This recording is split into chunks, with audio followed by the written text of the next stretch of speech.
बताऊंगी कि mark distribution कैसे होता है and how you can score 30 on 30। तो फिर उसका क्राइटेरिया क्या होता है, सिलेक्शन क्राइटेरिया की एग्जाम्पल अभी एक तो इजी होता है एक्सपेरिमेंट या फिर डिफिकल्ट। ओके। नॉन इलेक्ट्रिकल जो है वो तो सामने होता है अपैरेटस, तो आप उसका डायरेक्टली डायग्राम बना निकाल सकते हो। उसके बाद होता है नॉन इलेक्ट्रिकल, तो इसका प्रैक्टिस तो करना ही पड़ेगा। थोड़ा सा प्रेशर होता है तो बच्चे भूल जाते हैं कि मैंने डायग्राम ही नहीं निकाला, मैंने रिजल्ट ही नहीं लिखा, फिर मैंने ग्राफ में स्केल ही नहीं लिखा।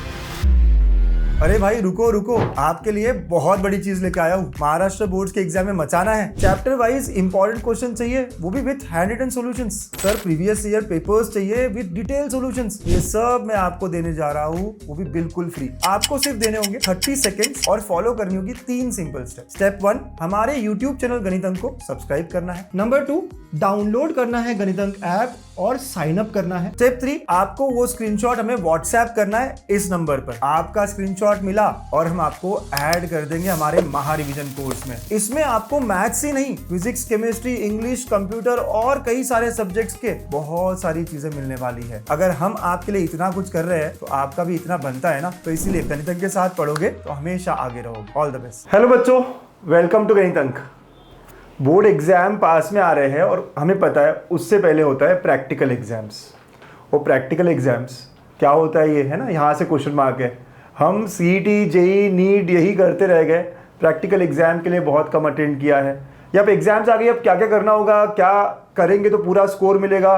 फिजिक्स और केमिस्ट्री में तो 30-30 मार्क्स होते हैं, मैथ्स के 20 मार्क्स होते हैं। काफ़ी इंपॉर्टेंट स्कोर है हमारे लिए, राइट। तो क्या क्या करना है, क्या स्टेप्स होती है, कैसे मार्क्स मिलेगा, क्या लिखना होता है ना, किससे आप इंप्रेस कर सकते हो आगे जो एग्जामिनर है ताकि आपको फुल मार्क्स मिले। तो ये सब गाइड करने के लिए we have Jayashree Patil ma'am.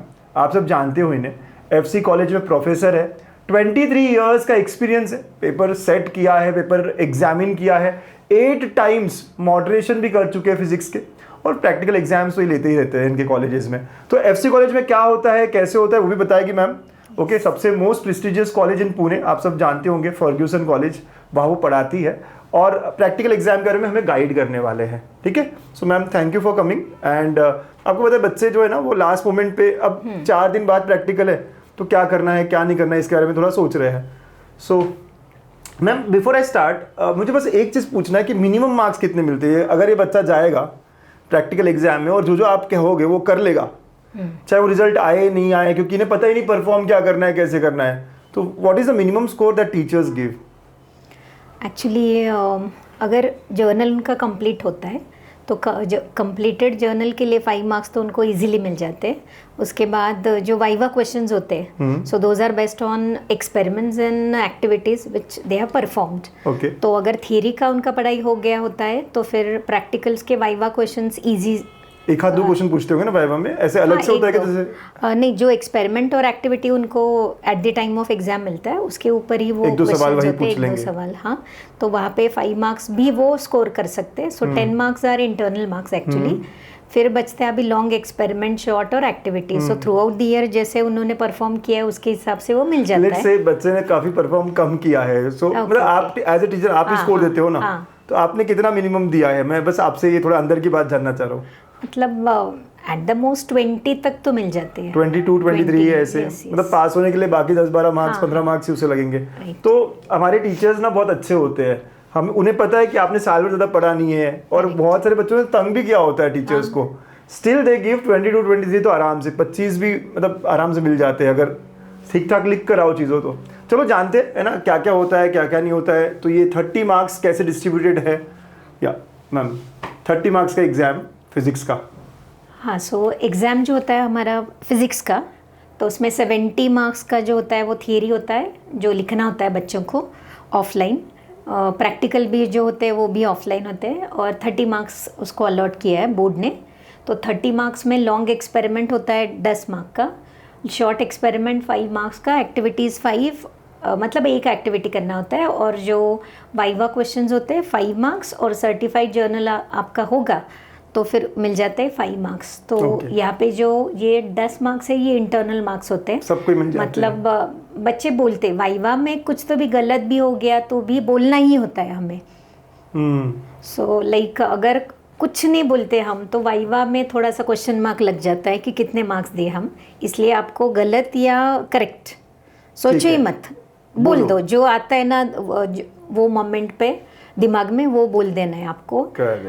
और ये जो होते इसमें भी मैं अभी बताऊंगी कि मार्क डिस्ट्रीब्यूशन कैसे होता है and how you can score 30 on 30 भी मिलता है, मिल सकते हैं। कितने बच्चों को ऐसा कुछ होता है कि भाई सबको नहीं दे सकते, इतने बच्चों को दे सकते हैं? नहीं, ऐसे कुछ नहीं होता है। जिन्होंने अच्छा परफॉर्म किया होता है उनको सबको 30 on 30 मिल जाते हैं। मेजॉरिटी बच्चों को 28, 29, 30 ही मिलते होंगे ना, उतने मिल ही जाते हैं जो थोड़े सिंसियर है। राइट। सो बच्चों फिजिक्स को लेके मैम बच्चे बहुत डरते हैं, तो इसलिए वो हमेशा प्रे करते हैं कि मैक्सिमम मार्क्स यहाँ मिल जाए, बिकॉज उन्हें नहीं पता थ्योरी में कितना आएगा, क्या आएगा, कैसे होगा। सो थ्योरी ठीक है, लेकिन प्रैक्टिकल में how can you get maximum? ठीक है, लेट्स सी फ्रॉम और या सो यहाँ पे इन द बिगिनिंग हम बात करेंगे कि डे ऑफ एग्जाम, जब भी डे ऑफ एग्जाम आएगा तो वहाँ पे आपको क्या क्या लेके आना है। So first thing is you have to carry your certified journal, वो तो आपके पास होना ही चाहिए क्योंकि उससे हमें मार्क्स मिलने वाले 5 मार्क्स, तो वो जर्नल तो लाना ही लाना है। उसके बाद जो यहाँ पे लॉक टेबल जो खुद लेकर आएंगे, नहीं लॉक टेबल जो होते हैं, लॉक टेबल ग्राफ्स और आंसर पेपर ये HSC बोर्ड की तरफ से आते हैं, हमें कॉलेज में प्रोवाइड मिलेंगे। हाँ, कॉलेज में ये एक्चुअली बिफोर 10 days हमें मिल जाते हैं। तो फिर बच्चों को सिर्फ सर्टिफाइड जर्नल और उनका राइटिंग मटेरियल और विदाउट फेल वो एडमिट कार्ड लेके आना है, जो एडमिट कार्ड हॉल टिकट तो वो शायद मिल गया होगा अभी सब बच्चों को, तो उसके ऊपर सीट नंबर होता है उनका। सो इसलिए वो एडमिट कार्ड और जो सर्टिफाइड जर्नल ये लाना ही लाना है बच्चों को। उसके बाद the moment you enter in the lab, तो वहाँ पे थोड़ा सा लकी ड्रॉ सिस्टम होता है, मतलब पेजेस होते हैं, उसमें से रैंडमली एक कोई तो भी पेज हमें पिक करना है। तो उसके ऊपर एक तो स्टेपल किया होता है स्लिप, या फिर उसके ऊपर ही टेबल नंबर लिखा होता है। आंसर शीट पे या तो स्टेपल किया होगा या फिर टेबल नंबर लिखा होगा कि कौन से टेबल पे कौन सा एक्सपेरिमेंट है। तो फिर वो जो होता है वो लक होता है कि रैंडम सैम्पलिंग से जो मिल जाएगा नंबर, टेबल नंबर या फिर स्लिप, वो उसको लॉन्ग एक्सपेरिमेंट, शॉर्ट और एक्टिविटी। अच्छा, उस स्लिप पे 3 चीजें लिखी होती है कि कौन सा लॉन्ग एक्सपेरिमेंट करना है, कौन सा शॉर्ट एक्सपेरिमेंट करना है और कौन सा एक्टिविटी। पहले का जो होता है ना 1.5 hour, मतलब 3 hours का जो प्रैक्टिकल है 1.5 hour में डिस्ट्रीब्यूशन होता है उसका। 1.5 hour एक तो लॉन्ग करना है या फिर शॉर्ट एंड एक्टिविटी, और उसके बाद फिर स्विच करते हैं ना। तो एक पेपर पे सिर्फ एक ही स्लिप स्टेपल होता है। अगर लॉन्ग होगा तो लॉन्ग का ही होता है। अच्छा, गॉट इट। और जो बच्चों को शॉर्ट और एक्टिविटी दोनों एक साथ मिलते हैं, उनके पेपर के ऊपर वो शॉर्ट और एक्टिविटी का स्टेपल होता है। ओके, मैं थोड़ा सा और विजुलाइज करता हूँ। मैं एज ए स्टूडेंट आपके पास आया, मुझे आपने लॉन्ग एक्सपेरिमेंट दिया, 1.5 घंटा मुझे लॉन्ग एक्सपेरिमेंट करना है। उसके बाद तो सबमिट करना है आपको। यस। फिर उसके बाद नई स्लिप लेके जानी है जो शॉर्ट और इसकी होगी। राइट। ओके, एक टाइम पे नहीं दोनों स्लिप निकालनी होती? नहीं, एक टाइम पे एक ही निकलता है, क्योंकि या तो लॉन्ग निकलेगा या मैक्सिमम हम बैचेस जो डिसाइड करते हैं वो 30 होने चाहिए, नॉट मोर देन 30। तो 15-15 का डिस्ट्रीब्यूशन होता है। फर्स्ट 15 ये करेंगे, और हर बंदा अकेला ही करता है, ऐसे नहीं कि 2 लोग मिलकर कोई एक्सपेरिमेंट कर रहे हैं। इंडिविजुअली होता है, और हर एक बच्चे का एक्सपेरिमेंट भी अलग होता है। हर एक को अलग अलग होता है। तो हर टेबल, जो टेबल नंबर आप कह रहे थे, हर टेबल पे अलग अलग एक्सपेरिमेंट रखे होंगे, सबको अलग अलग मिलता है। सो कॉपी करने के चांस ही नहीं होते। लेकिन मैं डरा ही नहीं रही हूँ, लेकिन इट्स अ ट्रुथ कि जो, और बाय चांस मुझे ऐसा आ गया, लेटर से मुझे पोटेंशियोमीटर दिख गया और मुझे वो नहीं आता, तो क्या ना, मतलब थोड़ा रिक्वेस्ट कर सकता हूँ, ऐसा होता है कि मैम ये वाला नहीं दूसरा ले लूँ क्या लॉन्ग एक्सपेरिमेंट? वो तो एक्सटर्नल एग्जामिनर जो आते हैं हमारे यहाँ पे, उनके ऊपर डिपेंड करना होता है कि इफ ही इज और she is going to allow, then वो कर सकते हैं हम। मोस्ट ऑफ द केसेस में नहीं कर सकते, लेकिन डिपेंड्स, मतलब अगर कुछ मेडिकल इशू है उसकी वजह से वो अपसेंट मतलब था बच्चा, इसलिए वो कर सकते। लेकिन you don't have to worry at all, because practical exam is not a big challenge right now, क्योंकि 30 मार्क्स तो हमें वैसे भी मिल ही जाते। So we don't have to worry at all. हाँ, यस। तो एक लॉन्ग एक्सपेरिमेंट, एक शॉर्ट एक्सपेरिमेंट, एक एक्टिविटी, फिर उसी के दौरान जब मैं एक्सपेरिमेंट परफॉर्म कर रहा हूँ एज अ स्टूडेंट, उसी के दौरान आप आएंगे, मुझसे वाइवा करेंगे और 5 मार्क डिसाइड कर लेंगे। ऐसे अलग से खड़ा नहीं रहना ना वाइवा के लिए मुझे? नहीं, वो जो टीचर्स आते हैं वहाँ पे मोस्टली 2 ही टीचर आ सकते, बच्चों को पूछते हैं वाइवा क्वेश्चंस। वो एक होते हैं इंटरनल जो कॉलेज के ही होते हैं, और दूसरे होते हैं एक्सटर्नल एग्जामिनर जो आउटसाइड, मतलब they are not from the college. तो मार्क्स डिसाइड कौन करता है, एक्सटर्नल करते हैं या इंटरनल करते हैं? दोनों मिलके वो डिसाइड करते हैं वैसे। और एक्सटर्नल भी वैसे अच्छे ही होते हैं सब। आप भी जाते हो कहीं एक्सटर्नल? हाँ, एक्सटर्नल हम भी जाते। ओके सो हम 1 डे बिफोर वो लैब का इंस्पेक्शन कर लेते कि क्या क्या अरेंजमेंट्स किए, एंड वेर एवर रिक्वायर हम भी गाइड कर देते उनको कि ये मिसिंग है, ये थोड़ा बहुत कर लेंगे, या फिर हम जब भी वाइवा लेते हैं तभी कुछ कॉम्प्लिकेशन हो रहा है ना, तो we are also going to help. मतलब सारे टीचर्स हेल्पफुल रहते हैं आसपास, सब हेल्प करते। तो डरने वाली बहुत बात नहीं है, बस करके जाओ थोड़े एक्सपीरियंस, लिस्ट ऑफ एक्सपीरियंस जो है। ठीक है, कितने एक्सपीरियंस होते हैं, थोड़ा लॉन्ग एक्सपीरियंस कितने होते हैं, मतलब किसी भी कॉलेज में, आपके कॉलेज में, एफसी कॉलेज में, how many number of long experience do you have? मतलब जो लीस्ट दिया उन बोर्ड एग्जाम, बोर्ड के हिसाब से जो लीस्ट दिया है, एक्सपेरिमेंट्स, लॉन्ग, शॉर्ट या एक्टिविटी, वो बहुत सारे हैं। तो उसमें से हम 75% तो कॉलेज वाइज हमें मैंडेटरी होता है कंप्लीट करने के लिए, तो अप्रॉक्सीमेटली 12 to 13 लॉन्ग एक्सपेरिमेंट्स हम करवा के लेते, वही शॉर्ट में आता है। और एक्टिविटीज़ जो है वो भी हम अप्रॉक्सीमेटली 7 to 8 एक्टिविटीज़ करके लेते हैं। तो बच्चों को पूरा मिला के 10-12 लॉन्ग करने हैं और 7-8 एक्टिविटी, लॉन्ग वाला ही शॉर्ट में पूछ लेते थोड़ा कम part. Correct, okay, got it. So ये डन है ना? हाँ, तो ये जैसे ये हम डिस्कस कर रहे थे कि ये एक लॉन्ग आ जाएगा, शॉर्ट आ जाएगा और एक्टिविटी, मतलब ये कंपलसरी करना पड़ेगा। फिर उसके बाद हर एक इसको डिफरेंट आंसर पेपर मिलेगा, मतलब 1.5 आवर में अगर लॉन्ग कर लेता है बच्चा तो उसको सबमिट करना होता है, और नेक्स्ट 1.5 आवर में नया मिलेगा। फिर दोनों एक साथ हम बाद में स्टेपल करके टोटलिंग कर लेते हैं उसका। ओके, यहाँ पे दिया है वही मार्क डिस्ट्रीब्यूशन दिया है, ड्यूरेशन भी जैसे हमने डिस्कस किया। उसके बाद लॉग टेबल्स, आंसर पेपर्स और ग्राफ बोर्ड से ही हमें मिलता है, वही हमें यूज़ करना होता है।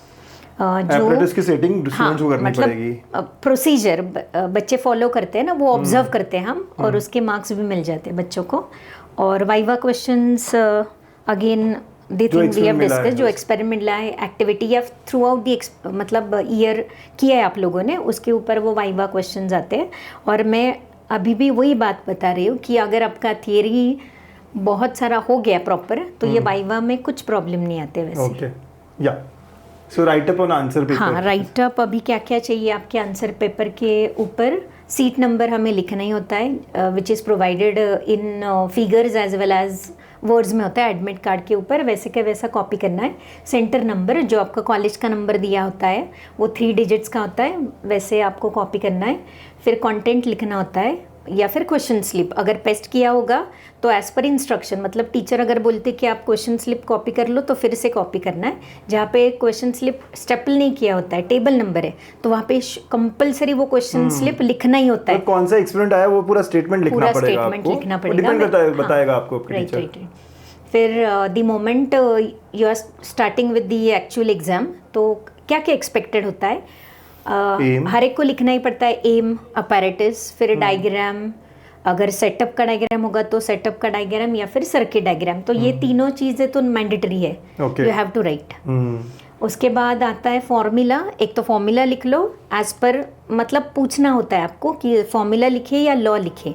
अगर उसमें स्लिप में मेंशन नहीं है तो फिर you can ask your teacher कि फॉर्मूला लिखना है या स्टेटमेंट ऑफ लॉ, क्योंकि बहुत सारे एक्सपेरिमेंट्स में वेरिफिकेशन ऑफ लॉ भी होता है, तो फिर वो स्टेटमेंट लिखना पड़ता है वहाँ पे, फॉर्मूला विल नॉट डू। उसके बाद आता है ऑब्जर्वेशंस, मतलब एग्जाम्पल वाइज अभी ट्रैवलिंग होंगे। हाँ, टेबल वो जो होता है ना वो अलग पार्ट होता है। ये प्रिलिमिनरी ऑब्जर्वेशंस मतलब लीस्ट काउंट कुछ लिखना है हमें, least count of volt meter, least count of microscope वगैरह, वो 1-2 स्टेटमेंट होते हैं, मतलब उसको बोलते हैं हम प्रिलिमिनरी ऑब्जर्वेशंस। और टेबल जो होता है उसमें हम प्रॉपर यूनिट्स वगैरह कुछ सब कुछ जो हमारे ऑब्जर्वेशन वैल्यूज आए हैं वो सब उसमें ऐड करते जाना है हमें ऑब्जर्वेशन टेबल में। उसके बाद लॉ कैलकुलेशन करना ही पड़ता है, क्योंकि प्रैक्टिकल एग्जाम में वो मैंडेटरी है। लॉ कैलकुलेशन, ग्राफ, वो उसमें मेंशन होता है स्लिप में कि क्या क्या निकालना है आपको। और रिजल्ट को अगर यूनिट नहीं देते तो फिर 1 मार्क कट हो जाता है। सो बी केयरफुल, लाइक रिजल्ट लिख लिया तो यूनिट भी आना चाहिए उसका। Correct. तो ये सब अगर आप लिखते हो आपके आंसर पेपर के ऊपर, then you are getting surely full marks. तो इसका एक एग्जांपल भी देंगे हम आगे, है ना, कि क्या क्या है क्या क्या नहीं वगैरह, एक एक्सपेरिमेंट लेकर मे बी नेक्स्ट वीडियो में।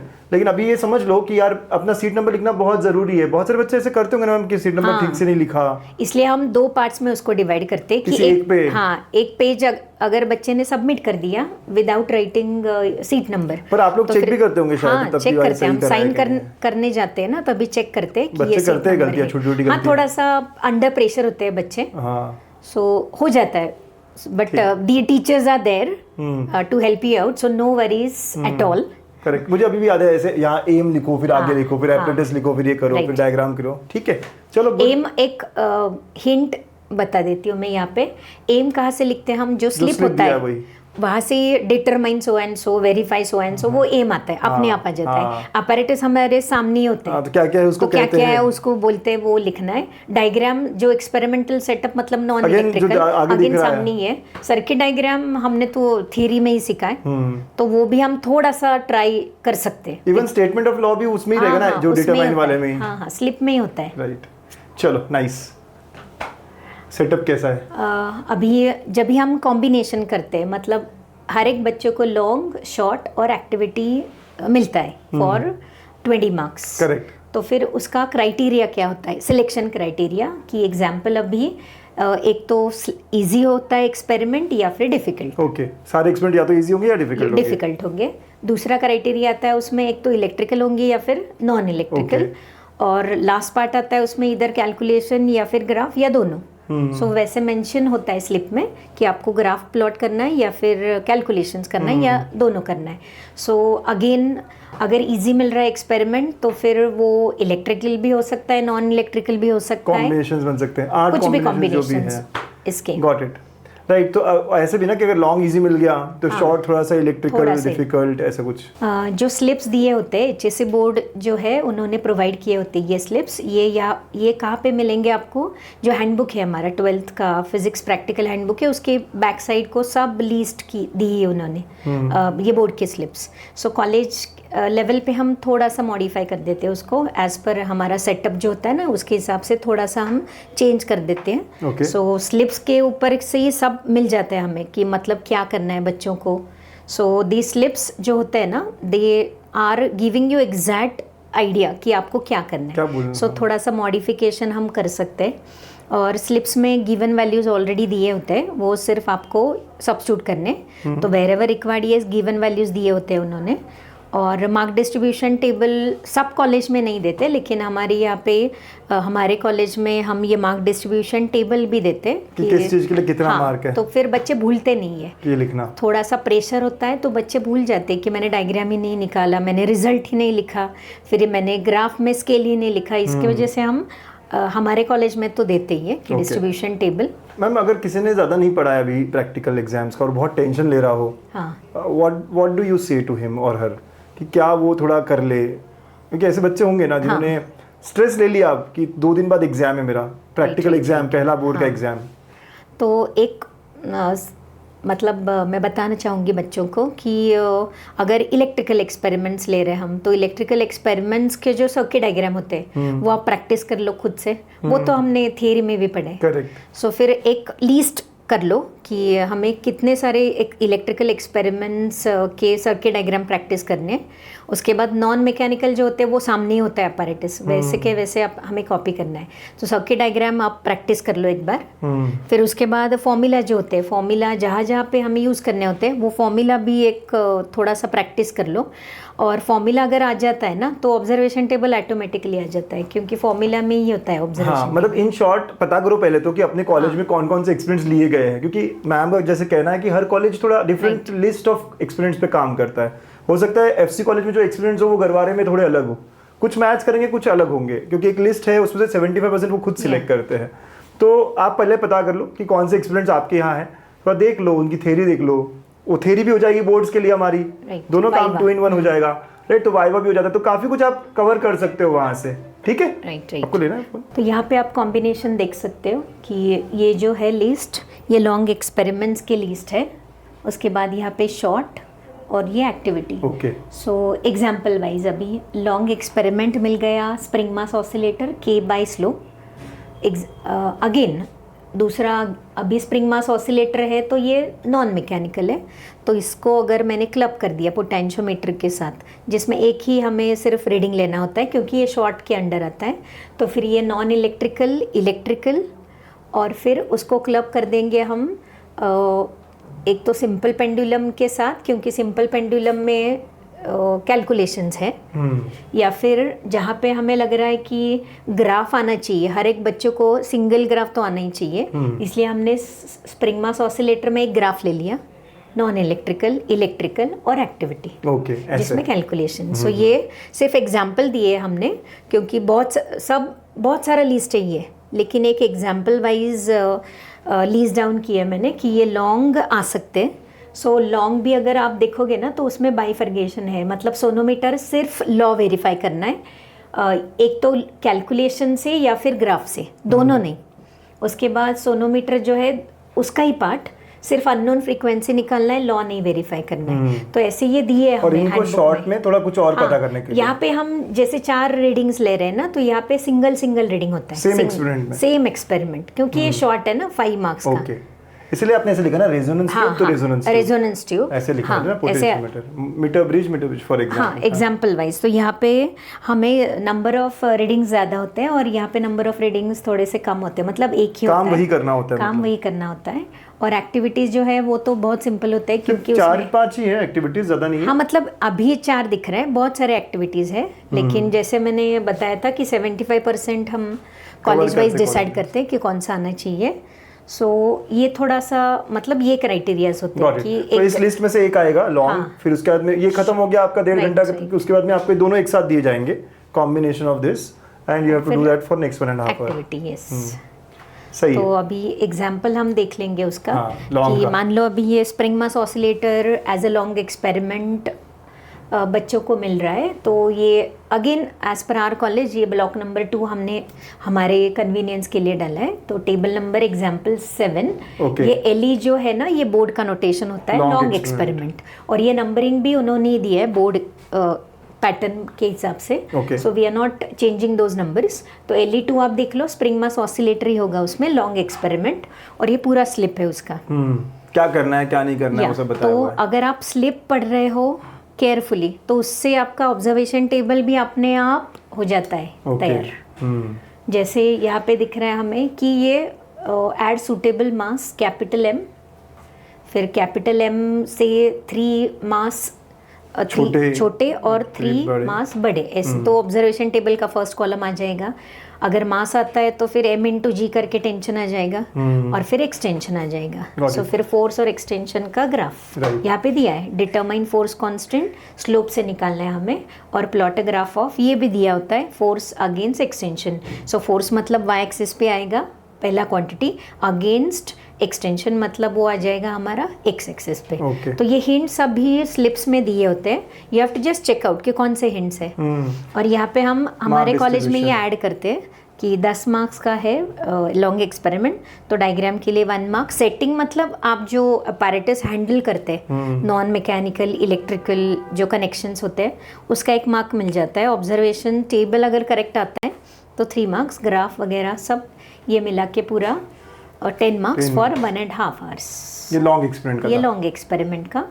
और अगर उसको ही कॉम्बिनेशन दिया हमने शॉर्ट और से एक्टिविटी, तो एग्जाम्पल अगेन एसी का मीनिंग होता है शॉर्ट, और ए का मतलब होता है एक्टिविटी। तो एक मान लो कि अगर एक लॉजिक गेट दे दिया वेरिफिकेशन के लिए, तो वहाँ पे दिया होता है कि what you are suppose to write, तो ट्रूथ टेबल आपको लिखना है एंड गेट का। और यहाँ पे हमारे यहाँ पे हम वोल्टेज टेबल भी मतलब ये करते हैं, थोड़ा सा वेरीफाई करते हैं। तो फिर डिस्ट्रीब्यूशन भी हमने वैसे दिया है कि आप ट्रूथ टेबल लिख लोगे 1 मार्क, ऑब्जर्वेशन टेबल वोल्टेज का 1 मार्क, और कंक्लूजन मतलब आपने वेरीफाई कर लिया। और ये बहुत इजी एक्सपेरिमेंट होता है एक्चुअली, लॉजिक गेट्स। तो अगर बच्चों को पता है कि इसको एंड क्यों बोलते हैं और क्यों बोलते हैं, तो फिर वो या बहुत इजी एंड क्यों, क्योंकि both input should be high, तभी वो आउटपुट हाई आ जाए, मतलब आएगा। तो ये अगर थरोली कर लेते हो ना आप लॉजिक गेट का, और बुलियन इक्वेशन आना चाहिए बच्चों को, उसका सिंबल आना चाहिए, या फिर pen diagram as per the college. तो फिर वो थोड़ा सा प्रैक्टिस कर लेना कि इलेक्ट्रिकल मतलब आपको प्रैक्टिस ही करना है। और एक्टिविटी जैसे हमारे कॉलेज में हम लेते ही है लाइट डिपेंडेंट रेजिस्टेंस का एक्टिविटी है। तो उसमें हमने बोला यहाँ पे कि रेजिस्टेंस और 1/d² का ग्राफ प्लॉट कर लो, और सिर्फ नेचर ऑफ ग्राफ बताएगा कि कैसे वेरी होता है। तो यहाँ पे again Confusion from graph distribution, only. हाँ यस, तो हर एक तो ये कॉलेज ग्राफ में, बेस्ड हो गया।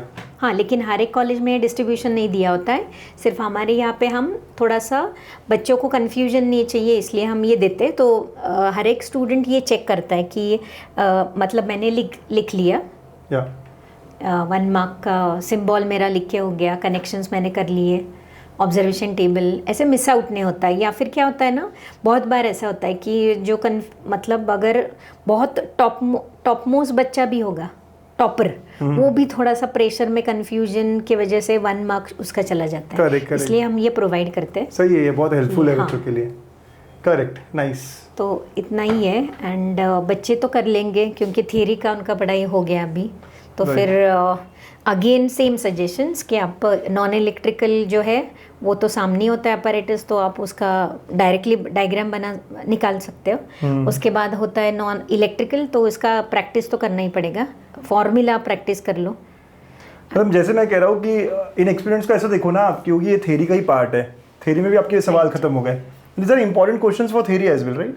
डेरिवेशंस वगैरह कुछ होंगे इसके अराउंड। हाँ, तो दोनों तैयारी हो रही है आपकी, है ना? तो अभी इस दिनों में यही तैयारी कर लो 2-3 दिन में। और फिजिक्स वैसे ही आपको चैलेंजिंग लगता है, इसमें 25 प्लस आना चाहिए, यही टारगेट लेके चलो। अभी तक नहीं किया, एक दिन दे दो, एक दिन में कर सकते हो मैम ये। इनको पता हो अगर हो कौन कौन से एक्सपीरियंस आ रहे हैं तो यू कैन ईजिली डू। ठीक है, सो बहुत बहुत बढ़िया। आप कमेंट करके बताओ कि आपको एक एक्सपेरिमेंट पूरा मैम से पता करना है क्या, कि क्या क्या कैसे कैसे लिखा जाता है, कोई भी एक एक्सपेरिमेंट। ठीक है, तो अगर है तो हम एक और एक्सपेरिमेंट डालेंगे मैम को रिक्वेस्ट करके। ठीक है, चलो ऑल द बेस्ट। अब पहले प्रैक्टिकल में मचाएंगे, बाद में थ्योरी की बारी है। पहले प्रैक्टिकल में 30 में से कम 27, 28, 29 तो लेके आएंगे हम लोग, 30 भी भाई। All the best. Yeah all the best. Thank you. Sigma आया है, तैयार हो जाओ, सपनों को सच करने का वक्त आया है। रात दिन मेहनत अब रंग लाएगी, गणित तांत के साथ जीत निश्चित है। फॉर्मूला से फ्यूचर तक हर स्टेप क्लियर, दर नहीं सिर्फ डेडिकेशन है यहाँ। बूस्ट और सीट दोनों साथ, सिग्मा देता स्पीड और स्ट्रेटजी।